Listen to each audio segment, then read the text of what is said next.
Hello dear students, ನಾವು last ಕ್ಲಾಸ್ನಲ್ಲಿ season ಮತ್ತು ಸಮ್ಮರ್ ಸೀಸನ್ ಬಗ್ಗೆ ಅಧ್ಯಯನ ಮಾಡಿದ್ವಿ. ಇವತ್ತು ಸೌತ್ ವೆಸ್ಟ್ ಮಾನ್ಸೂನ್ ಅಂದರೆ ರೇನಿ ಸೀಸನ್ ಬಗ್ಗೆ ಅಧ್ಯಯನ ಮಾಡೋಣ.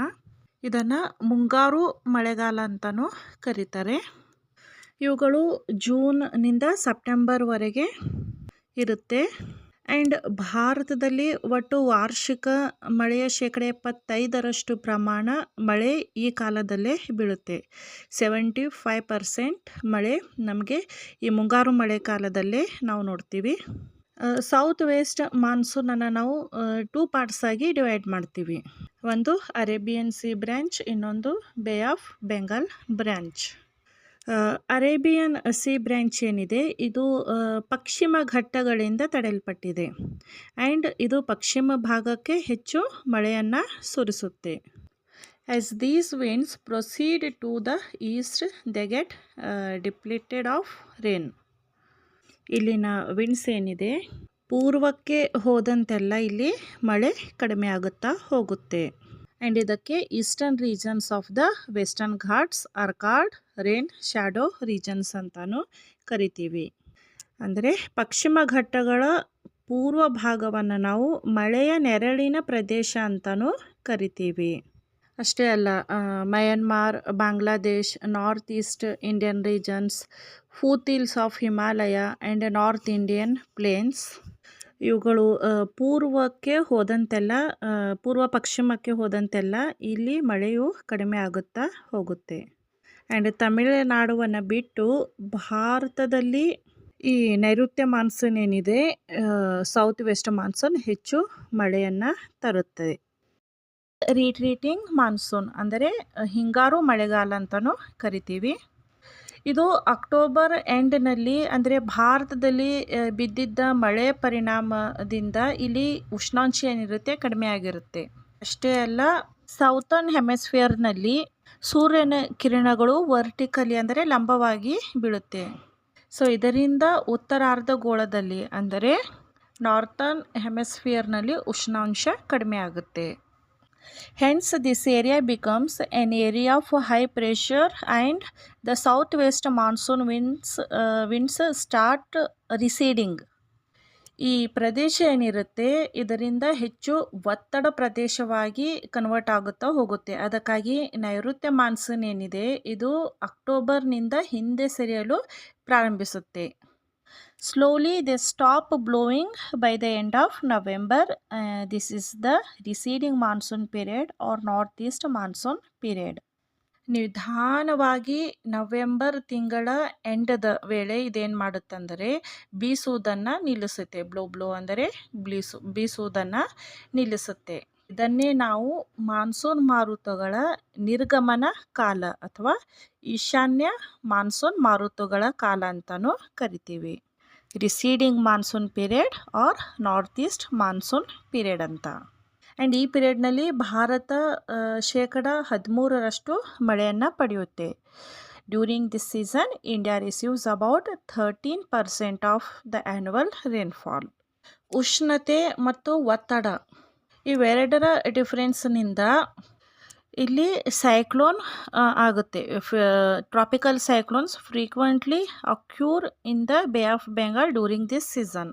ಉಷ್ಣತೆ ಮತ್ತು ಒತ್ತಡದ ವ್ಯತ್ಯಾಸದಿಂದ ಇಲ್ಲಿ ಏನಾಗುತ್ತಂದರೆ ಚಂಡಮಾರುತ ಉಂಟಾಗುತ್ತೆ, ಸೈಕ್ಲೋನ್.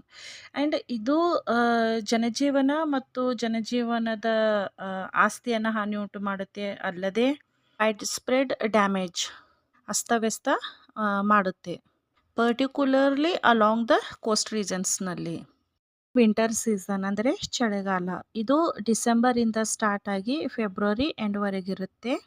ಈ ಸೀಸನ್ನಲ್ಲಿ ಲದ್ದಾಖ್ ಆಗಿರಬಹುದು, ಜಮ್ಮು ಕಾಶ್ಮೀರ ಆಗಿರಬಹುದು, ಹಿಮಾಚಲ್ ಪ್ರದೇಶ್ ಮತ್ತು ನಾರ್ತ್ ಇಂಡಿಯನ್ ಪ್ಲೇನ್ಸ್ ಅಂದರೆ ಉತ್ತರ ಭಾರತದ ಮೈದಾನ ಪ್ರದೇಶದಲ್ಲಿ ನಾವು ಕಡಿಮೆ ಉಷ್ಣತೆಯನ್ನು ಕಾಣ್ತೇವೆ. ಆ್ಯಂಡ್ ಸಮ್ ಪ್ಲೇಸಸ್ನಲ್ಲಿ ನಾವು ಸಬ್ ಝೀರೋ ಲೆವೆಲ್ಸ್ನಲ್ಲಿ ಕೂಡ ಉಷ್ಣತೆಯನ್ನು ಕಾಣ್ತೀವಿ.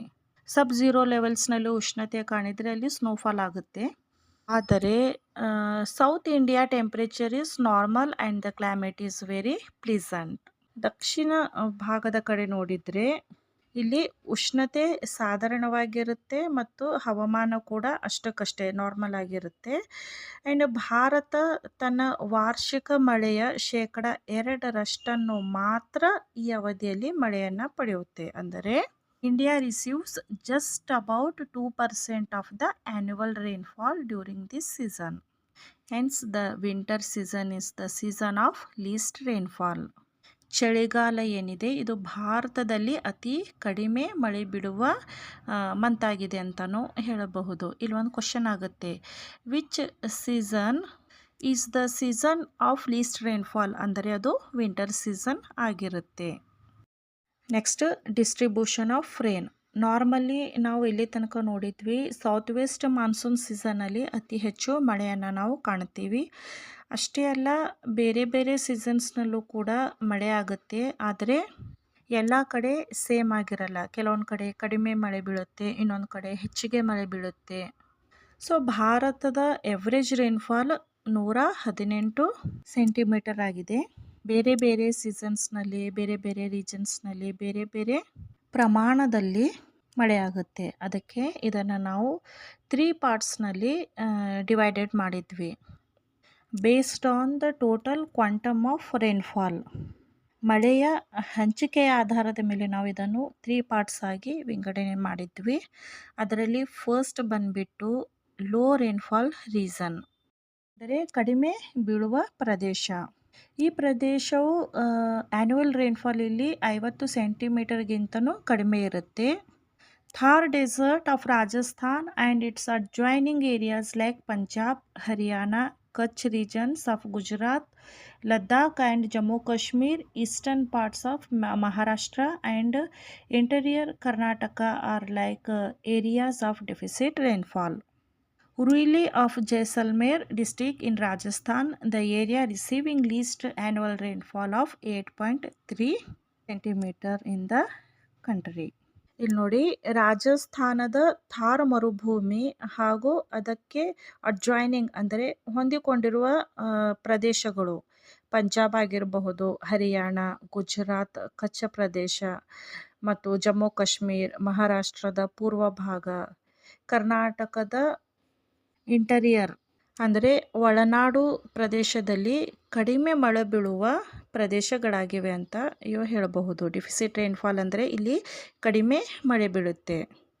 ಅಷ್ಟೇ ಅಲ್ಲ, ರಾಜಸ್ಥಾನದ ಜೈಸಲ್ಮೇರ್ ಜಿಲ್ಲೆಯ ರುಯ್ಲಿ ಎಂಬ ಪ್ರದೇಶವು ವಾರ್ಷಿಕ ಸರಾಸರಿ ಮಳೆ ಇಲ್ಲಿ 8.3 ಸೆಂಟಿಮೀಟರ್ಗಳಷ್ಟಿದೆ. ಇದು ಭಾರತದಲ್ಲಿ ಅತಿ ಕಡಿಮೆ ಮಳೆ ಬೀಳುವ ಪ್ರದೇಶವಾಗಿದೆ. ಇಲ್ಲೊಂದು ಕ್ವಶನ್ ಆಗುತ್ತೆ, which area receiving very less rainfall in our country is? Answer ಬಂದ್ಬಿಟ್ಟು ರುಯ್ಲಿ. ನೆಕ್ಸ್ಟ್ ಮಾಡ್ರೇಟ್ ರೈನ್ಫಾಲ್ ರೀಸನ್ ಅಂದರೆ ಸಾಧಾರಣ ಮಳೆ ಬೀಳುವ ಪ್ರದೇಶ. ಇಲ್ಲಿ ವಾರ್ಷಿಕ ಮಳೆ ಪ್ರಮಾಣ 50ರಿಂದ 250 ಸೆಂಟಿಮೀಟರ್ ಆಗಿರುತ್ತೆ. All areas other than less and surplus rainfall come under this group. ಅಂದರೆ ಈ ಪ್ರದೇಶದಲ್ಲಿ ಅತಿ ಕಡಿಮೆ ಮತ್ತು ಅತಿ ಹೆಚ್ಚು ಮಳೆ ಬೀಳುವ ಪ್ರದೇಶವನ್ನು ಬಿಟ್ಟು ಭಾರತದ ಉಳಿದೆಲ್ಲ ಭಾಗಗಳನ್ನು ಇದು ಒಳಗೊಂಡಿದೆ. ಥರ್ಡ್ ಒಂತ್ ಹೆವಿ ರೈನ್ಫಾಲ್ ರೀಸನ್ ಅಂದರೆ ಅಧಿಕ ಮಳೆ ಬೀಳುವ ಪ್ರದೇಶ. ಇಲ್ಲಿ 250 ಸೆಂಟಿಮೀಟರ್ಗಿಂತ ಹೆಚ್ಚು ಬೀಳುವ ಪ್ರದೇಶ ಏನಿರುತ್ತೆ ಅವುಗಳನ್ನು ನಾವು ಹೆಚ್ಚು ಮಳೆ ಬೀಳುವ ಪ್ರದೇಶ ಅಂತ ಗುರುತಿಸ್ತೀವಿ. ಅವು ಯಾವೆಂದರೆ western areas of western Ghats, Assam and other eastern states and west Bengal come in this category. Mawsynram region of Meghalaya gets the highest rainfall in the country. ಅಂದರೆ ಪಶ್ಚಿಮ ಘಟ್ಟಗಳ ಪಶ್ಚಿಮ ಭಾಗ ಆಗಿರಬಹುದು, ಪಶ್ಚಿಮ ಬಂಗಾಳ, ಅಸ್ಸಾಂ ಹಾಗೂ ಈಸ್ಟರ್ನ್ ಪಾರ್ಟ್ಸ್ ಅಂದರೆ ಈಶಾನ್ಯ ರಾಜ್ಯಗಳು ಈ ಇದರಲ್ಲಿ ಬರುತ್ತೆ. ಅಂದರೆ ಅತಿ ಹೆಚ್ಚು ಮಳೆ ಆಗುತ್ತೆ. ಅಷ್ಟೇ ಅಲ್ಲ, ಮೇಘಾಲಯದ ಮೌಸಿನ್ ರಾಮ್ ಏನಿದೆ ಇದು ದೇಶದಲ್ಲಿಯೇ ಅತಿ ಹೆಚ್ಚು ಮಳೆ ಬೀಳುವ ಪ್ರದೇಶವಾಗಿದೆ. ಇಲ್ಲಿ ಅತಿ ಹೆಚ್ಚು ಮಳೆಯ ಪ್ರಮಾಣವನ್ನು ನಾವು ಕಾಣುತ್ತೇವೆ.